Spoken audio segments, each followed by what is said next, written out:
नमस्कार, प्रणाम, स्वागत है आप सभी का हमारे YouTube channel Nishant Shekhar classes पर। मित्रों, आशा करता हूं कि आप जहां भी होंगे स्वस्थ होंगे, व्यस्त होंगे और मस्त होंगे।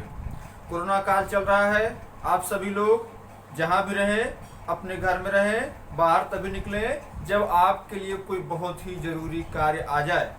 ठीक है मित्रों, अभी तक हमने अपने वर्णमाला के चैप्टर में 2-3 चीजें डिस्कस कर ली थी।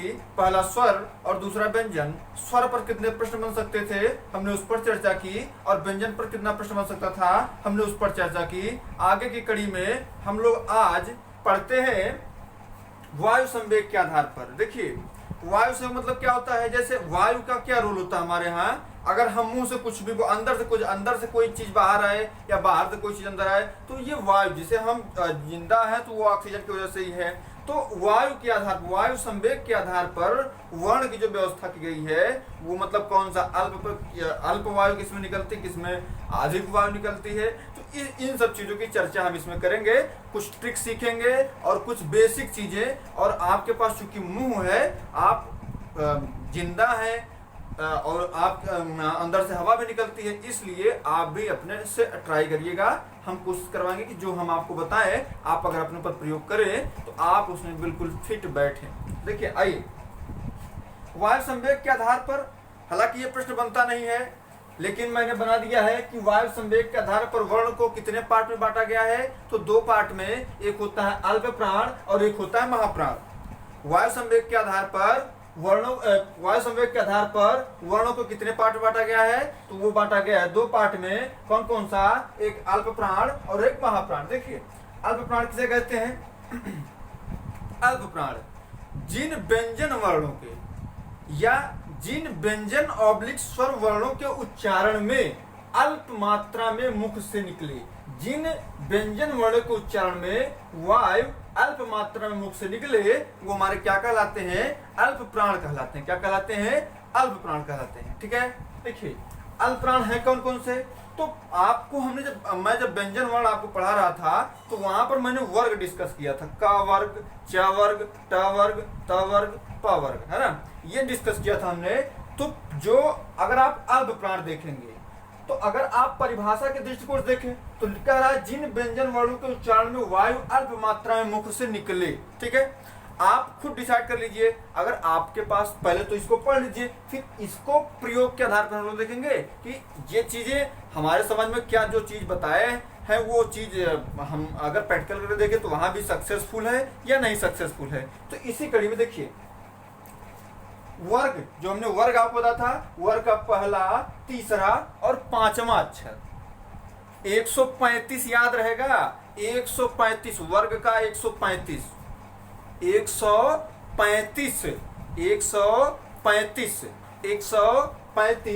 क्या है? अल्प प्राण है।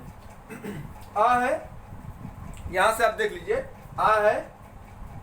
अब एक ट्रिक बेसिक समझ, आ है, आ किस पे आता है? पहले नंबर पे आता है ना।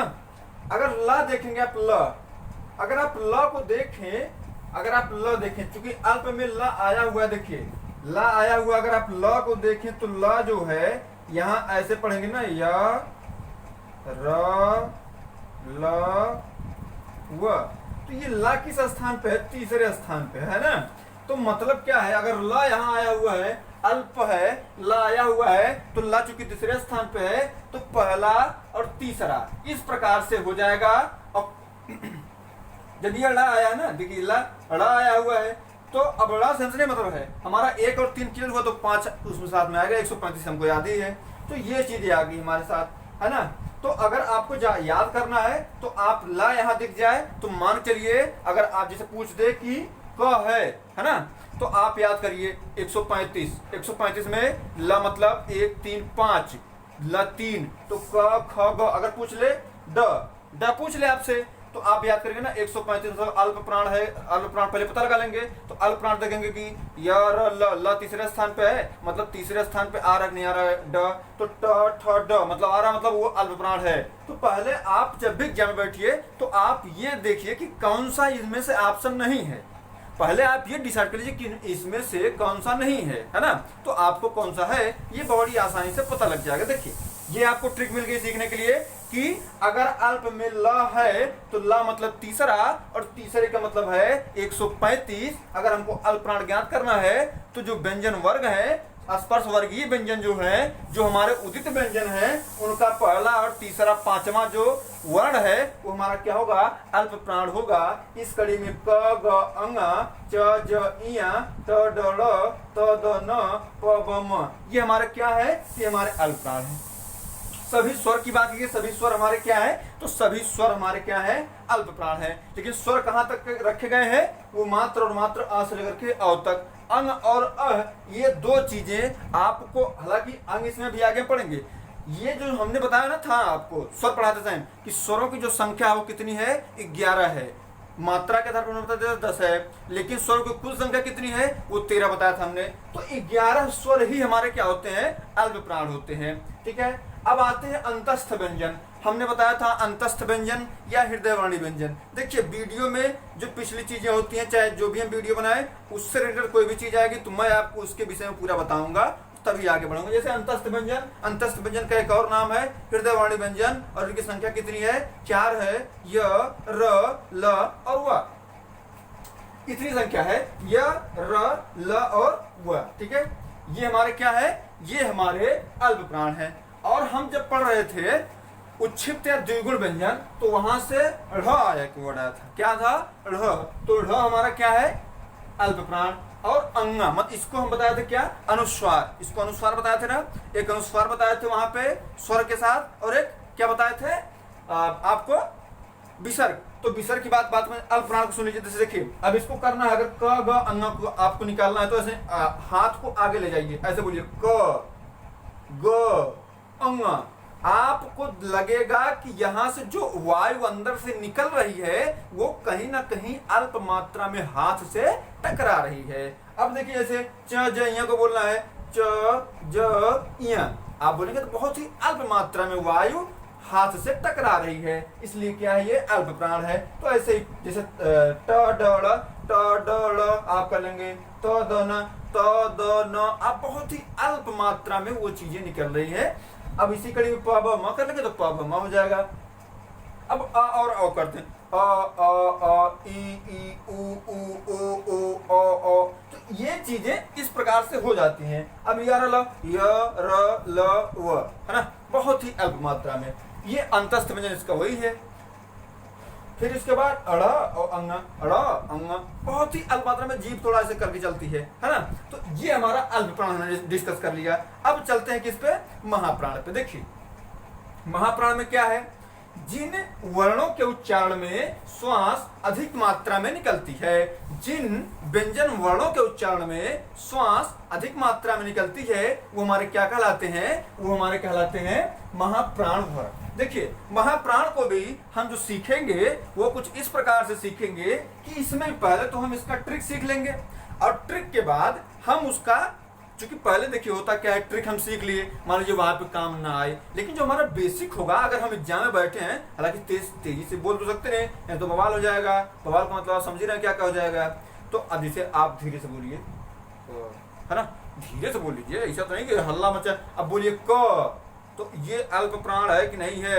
अब क्लास में आप बोलेंगे तो डिस्टर्ब होगा, और डिस्टर्ब होगा तो फिर आप कहाँ जाएंगे, राम जानते हैं। देखिए आइए डिस्कस करते हैं महाप्राण। तो हमने क्या बताया आपको, जिन वर्णों के उच्चारण में श्वास अधिक मात्रा में निकलती है उसको क्या बोलते हैं, तो उसको बोलते हैं महाप्राण। क्या बोलते हैं, महाप्राण। महाप्राण को भी अगर हम देखें तो कहीं ना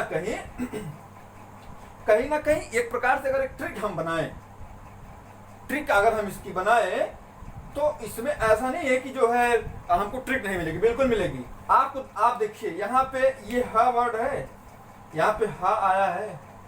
जैसे यहाँ पे हम ला को लिए थे, ला में क्या ला था, मतलब य र ल, तीसरे पे है 1 3 5।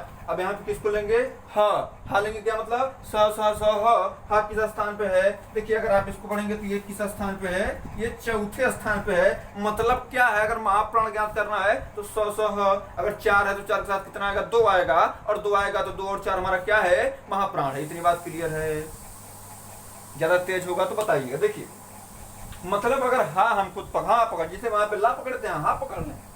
अगर हमने हाँ पकड़ लिया, ऐसा न कर दिया। अब जैसे एग्जाम बैठे हैं, नहीं बोलना है तो यही पकड़िए ना। अगर महाप्राण ज्ञात करना है, दे दिया आपसे निम्न में से कौन सा शब्द महाप्राण नहीं होगा, है ना, तो सबसे पहले आप उसमें से नहीं होगा मतलब क्या होगा, अल्प प्राण होगा, तो पहले आप अल्प प्राण देख लीजिए कि ला मतलब क्या होता है यार, अल्लाह तीसरे स्थान पे, तो 3 पूरा चेक कर लीजिए। आपको याद करना सभी स्वर, अंतस्थ व्यंजन, लाऊंगा, ये तो आपको इतना याद ही है। तो ये चीजें अगर जाहिर सी बात है यहाँ पे ला या तियारा ला, ये तो तय हो गया। स्वर और इतना तो भगवान दिमाग दे याद कर लेते हैं। अब देखिए इसमें उस व्यंजन में हा आया है, मतलब उस व्यंजन आपका होगा ही होगा, है ना। और इसी चक्कर में हमको एक ट्रिक मिल गई, क्योंकि हाँ चौथे स्थान पे है और 2 और 4 साथ में आते तो 24 हो गया। हमको 135 24 नहीं याद करना पड़ेगा, आपको सीधे सीधे यहाँ से बेसिकली ट्रिक मिल जाएगी, ठीक है। तो अगर अब जैसे इन जिन वर्णों के उच्चारण में श्वास अधिक मात्रा में प्रयुक्त होती है। अब जैसे अब इसका हमने बताया कि जब हमने व्यंजन वर्ण डिस्कस किया तो हमने बताया था का वर्ग, चा वर्ग, टा वर्ग, ता वर्ग, पा वर्ग, है ना, इस प्रकार से हमने चर्चा कर ली थी। तो इस का वर्ग श्रेणी में दूसरा और चौथे स्थान का जो वर्ण होगा वो हमारा क्या होगा, महाप्राण होगा। मतलब उसको बोलने में अधिक श्वास हमारे अंदर से बाहर निकलती है। देखिए जैसे ख और घ है, ख को कैसे पढ़ेंगे, जैसे बोलना हो आपको ख, ख बोलेंगे तो कहीं ना कहीं आवाज हमारे होठ में टकराते हुए बाहर निकलती। ख मतलब ऐसे थोड़ा मुंह खुला रहता है। अब तो ऐसे नहीं बोल पाएंगे ना आप, तो फिर तो कोई कोई बीमारी आपको है। अब बोलोगे ख मतलब ऊपर से आएगी, यहाँ टकराएगी और सीधे आकर के आपकी उंगली में लग जाएगी, तो ये खा हो गया। घ बोलना है, घ। तो आप जब भी देखिए घ बोलेंगे तो ऊपर से ऐसा आवाज आ रही है, यहाँ होंठ से टकराते हुए आपके बाहर चली जा रही है, तो ये महाप्राण की श्रेणी में आ गया। इसी प्रकार के छ, ज, ठ, ढ, थ, ध, फ, भ, ये चीजें आपको 2 और 4 यहाँ से मिल गई। उस व्यंजन जाहिर सी बात यहाँ हा आया हुआ तो सारा उस व्यंजन क्या हो जाएगा, उसमें व्यंजन हो जाएगा महाप्राण। उसके बाद बचते हैं ढ और अ। ये हमने आपको उच्छिप्त द्विगुण या तड़ंजात व्यंजन बताया था। तो ढ यहाँ अल्प प्राण था, ढ ये यहाँ पे, है ना, ये ड और र मिलके बना था, और ये ढ और र मिलके बना था, तो ये ढ हो जाएगा, ये ढ हो जाएगा। और ये हमने विसर्ग की चर्चा की थी जब हमने पढ़ा था स्वर को। हमने आपको बताया था कि स्वर कितनी मात्रा होती है, स्वरों की 11 होती है और 2 13, 2 यही थे, एक अंग था, एक आय था, ये अनुस्वार है, और ये क्या हमारा बताए थे, विसर्ग बताए थे। तो ये इतने हमारे क्या हो गए, अल्प प्राण और महाप्राण। इस पे चर्चा परिचर्चा आज हमने कर लिया है। अब हम देखेंगे, अगर देखिए यहां से प्रत्येक एग्जाम में एक ना एक प्रश्न आता ही है, आप इससे बच नहीं सकते हैं, आप इससे बिल्कुल नहीं बच सकते हैं। आप देखिए जब इसका आप चाहें तो इसका एक स्क्रीनशॉट भी ले सकते हैं, यहां से आपको डायरेक्ट प्रश्न पूछे जाएंगे, ठीक है। तो यहां से देख लीजिए, पूरा स्क्रीनशॉट ले लीजिए। अब हम लोग चर्चा करेंगे कि तारत्व के आधार पर वर्ण के कितने भेद होते हैं। देखिए तारत्व के आधार पर वर्ण के 2 भेद होते हैं। पहला सघोष या इसे ही घोष बोलते हैं, और दूसरा अघोष वर्ण। देखिए घोष और अघोष, घोष मतलब अगर आप बोलेंगे ऐसे ही तो घोष मतलब गर्जना होती है ना, उस प्रकार से घोष, सघोष, अघोष, इसको हम हालांकि डीपली अध्ययन करेंगे। देखिए अघोष वर्ण की अगर हम बात करें, अघोष मतलब जिसमें तारत्व या कंपन न हो। चलो आज बोलो जय घोष, मतलब एक साथ बोलो ताकि तारत्व या प्रकंपन पैदा हो। वो लाइन याद है आपको, तारत्व प्रकंपन पैदा करने वाली, तो वही अगर तारत्व या प्रकंपन पैदा हो रहा किसी के बोलने से, तो आप मान चलिए क्या हमारा है, वो हमारा सघोष है। और अगर प्रकंपन नहीं पैदा हो रहा है तो हमारा क्या है, वो हमारा अघोष है। देखिए अघोष को हमने पढ़ा। देखिए जिन वर्णों के उच्चारण में तारत्व या प्रकंपन पैदा होता है, जिन वर्णों के उच्चारण में तारत्व या प्रकंपन नहीं पैदा होता है, वो हमारे क्या कहलाते हैं, अघोष वर्ण कहलाते हैं। मतलब जैसे वर्ण जिनको हम बोले और प्रकंपन पैदा ना हो, वो हमारे क्या कहलाएंगे, वो हमारे अघोष वर्ण कहलाएंगे। इनको बांटा गया है 2 पार्ट में। जैसे देखिए इनको किसी भी वर्ग, व्यंजन वर्ग हमने जो बताया था आपको अभी अल्पप्राण महाप्राण पढ़ाते टाइम, का वर्ग चा वर्ग वाला, जो उनके उसी वर्ग का पहला और दूसरा जो वर्ण है, देखिए पहला और दूसरा। अच्छा इसको आप कैसे पकड़ेंगे, इसको पकड़ने का एक ही साधन ये है, देखिए पहला और दूसरा है ना, तो आ आया हुआ, आ पहले पे है, मतलब अगर अघोष होगा वहां पे हमने क्या बताया था अल्प प्राण में कि ला या तीसरा और महा या हा या तो चौथा, मतलब महाप्राण है तो 2 और 4, अल्प प्राण है तो 1 3 5। यहाँ पे क्या है आ आया हुआ है, आ आने का मतलब ये है कि अब जाहिर सी बात है आ आया हुआ तो पहला तय होगा, ठीक है। अब हमको इस पे जाना नहीं है, मतलब ये हमको ये जाने का मतलब क्या है, यही ये इस पे हमको बस ये तय करना है कि आ आया हुआ मतलब पहला और दूसरा होगा। तो क ख च छ ट ठ त थ प फ, है ना, उस व्यंजन ह को छोड़ करके स ये अल्प, ये हमारे अघोष कहलाते हैं। अभी जैसे अघोष मतलब क्या होता है कि उच्चारण में क्या हो, तारतम्य या प्रकंपन। जैसे मैं बोलूं क ख च छ ट ठ त थ प फ स, मतलब कहीं से भी बहुत ज्यादा प्रकंपन पैदा नहीं हो रहा है। घर्षण यहाँ इसको बोलेंगे तो घर्षण पैदा हो सकता है, इसीलिए इसका नाम मुंह से व्यंजन रखा गया है। लेकिन एक होता है जो प्रकंपन, वो पैदा नहीं हो पा रहा है, तो ये आपका जो क्या कहलाएगा, ये घोष वर्ण कहलाएगा। अब जैसे आते हैं किस पे, घोष या सघोष वर्ण, इस पे ध्यान देना है। घोष जो है ये हमारा घोष है ना। जब इस पे घोष पे हम बात करते हैं तो ये एग्जाम में बड़ा महत्वपूर्ण, अगर इसे घोष आ गया तो ठीक, सघोष आ गया तो हम तो जान लेते हैं कि अघोष सघोष, लेकिन जब देता घोष तो बड़ा एक कंफ्यूजन होता है कि यार ये अघोष होगा सघोष होगा। तो इसीलिए पढ़िए आप तो बहुत अच्छे से क्लेरिफाई करके पढ़िए आप। देखिए घोष मतलब क्या होता है, सघोष। क्यों? क्योंकि इसमें आ नहीं लगा है, या तो अघोष होगा नहीं तो घोष होगा, इस ऐसे याद कर लीजिए, या तो अघोष होगा नहीं तो घोष होगा। घोष बोले तो सघोष, तो सघोष मतलब क्या, जिन वर्णों के उच्चारण में तारत्व या प्रकंपन पैदा हो, जिन वर्णों के उच्चारण में तारत्व या प्रकंपन पैदा हो, वो हमारे क्या कहलाते हैं, तो वो हमारे घोष या सघोष वर्ण कहलाते हैं। इनको कैसे ज्ञात करेंगे, तो इनके लिए देखिए 3 4 और 5, इनके लिए 3 4 5। अगर आपको बहुत दिक्कत हो रही तो आप यहाँ से भी एक ट्रिक बना सकते। जैसे यहाँ से हमने आ ले लिया था तो हमने बताया आपको अघोष अगर है तो पहली बात तो चौथा नंबर को चाहे कुछ होगा नहीं, घा आ गया नहीं होगा, है ना। इसको हमको नहीं, हमने कहा कि आप पकड़िए, आप आ मतलब एक और 2 साथ में आएगा तो वह अघोष होगा। अब इसको हम बताते हैं कि ये कैसे होगा। देखिए घा आया हुआ है, पहले नंबर पे घा आया नहीं आया है, पहले नंबर पे घा आया है। घा अगर हम लिखेंगे, जैसे यहाँ से घा आया हुआ है तो अगर हम लिख दिए क ख ग और घ, तो घा किस नंबर पे है, 4 नंबर पे। मतलब आपको जब घोष पढ़ेंगे तो 4 नंबर जरूर आएगा। अगर आप घोष नहीं समझ पा रहे हैं आप स पकड़ लीजिए। अगर आप सब ऐसे पढ़ेंगे ना, पहली बात देखिए, इसको अगर पढ़ना है तो आप ऐसे पढ़ेंगे स स स, ये किस नंबर पे आया, 3। अगर आप घोष पढ़ेंगे तो ये हमारा 4 नंबर पे आया है, और सघोष पढ़ेंगे तो ये हमारा 3 नंबर पे आया है। मतलब 3 और 4 अगर हमको इस प्रकार का कोई भी मिल जाए, अगर सघोष ज्ञात करना है तो आप क्या देंगे, स तीसरे नंबर पे आया है, मतलब तीसरा जरूर होगा, है ना। तो 3 4 5 आएगा, क्योंकि ऊपर हमने अल्प प्राण दे रखा है 1 2, तो वहां पे बात क्लियर हो जाएगी। अच्छा इसको आप कैसे बोल सकते हैं, इसे अगर इसको ज्ञात करना हो तो घ जब आप बोलेंगे, देखिए यहाँ पे कंपन हो रहा है क्या, गले के पास, घ ग अंग अंग ज झ इय ढ ड ढ ड़ द ध न ब भ म। यहाँ पे आप यहाँ पे देखिए तारत, तो यहाँ से जो पिच होती है यहाँ से निकलती है, आप यहाँ से देखिए यहाँ पे कुछ कंपन हो रहा है। अगर कंपन हो रहा है आपके समझ में आ रहा है, अब यहाँ से बोल गए को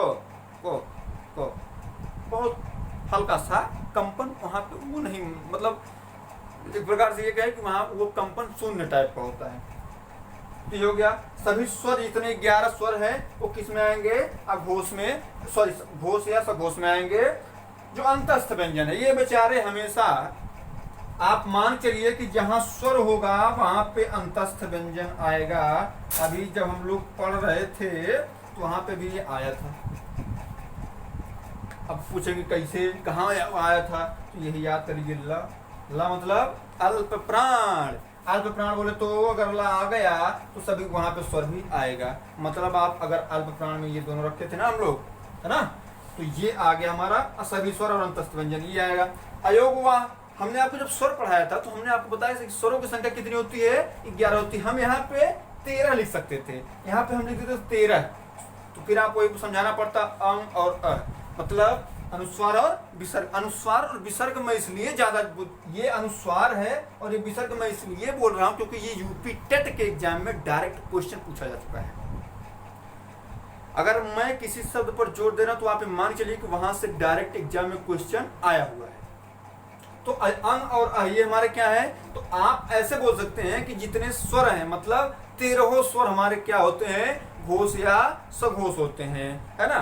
तो देखिए अब यहाँ पे, और ये हमने ह जो लिया है, ये ह, ये बेचारा बेवफा हो गया है, हालांकि बेवफा होने वाला नहीं था, लेकिन क्या हुआ कि ये जो मिल के तो जो स, तीनों भाई थे, ये बेचारा अलग से था। एक हा हमने बताया था आपको काकल्य वर्ण है, मतलब उस संघर्ष, उस व्यंजन है, उस ये उस संघर्ष व्यंजन, लेकिन ये बेचारा हा जो था ये काकल्य वर्ण भी था, है ना।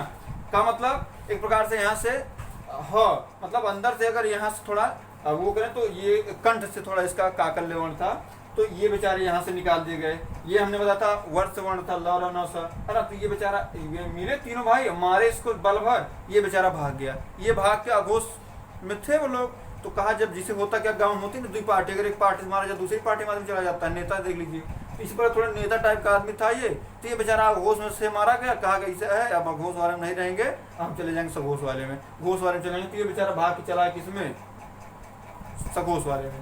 हालांकि बेवफा नहीं है, लेकिन क्या करे, राजनीति है, उसको भी करनी है, यहाँ भी करनी है, राजनीति हर जगह है। अगर वर्ण पढ़ेंगे वहां भी राजनीति है, आप समाज में जाएंगे वहां भी राजनीति, हर जगह राजनीति। देखिए आज जो हमने डिस्कस किया आपसे वो था पहला अल्प प्राण, दूसरा महाप्राण, तीसरा हमने डिस्कस किया आपसे अघोष, और चौथा हमने डिस्कस किया आपसे सघोष। मित्रों इस आशा और विश्वास के साथ कि जितना मैंने डिस्कस किया है, आप एग्जाम के जो प्रश्न पत्र हैं उनको उठा करके देखिए। अगर मेरे द्वारा पढ़ाए गए किसी भी एग्जाम में, जो वनडे लेवल की एग्जाम है, वहां से बाहर वीडियो से जा ही नहीं सकता। मैंने आपको स्वर पढ़ा दिया है, व्यंजन पढ़ा दिया, सघोष, अघोष, अल्पप्राण, महाप्राण, उठा के देख लीजिए। यहाँ से प्रश्न बाहर जाता है तो बताइएगा, कहीं वर्णमाला 1 से 2 वीडियो में कंप्लीट हो जाएगी। आप चारों वीडियो, 5 वीडियो में आप देखिएगा, वर्णमाला से एक भी प्रश्न बाहर नहीं जाने दूंगा, ये गारंटी है, ऐसे नहीं पढ़ा रहा हूं। ठीक है, तो इन्हीं शब्दों के साथ मैं अपनी वाणी को विराम देता हूं। जय श्री राम, नमस्कार।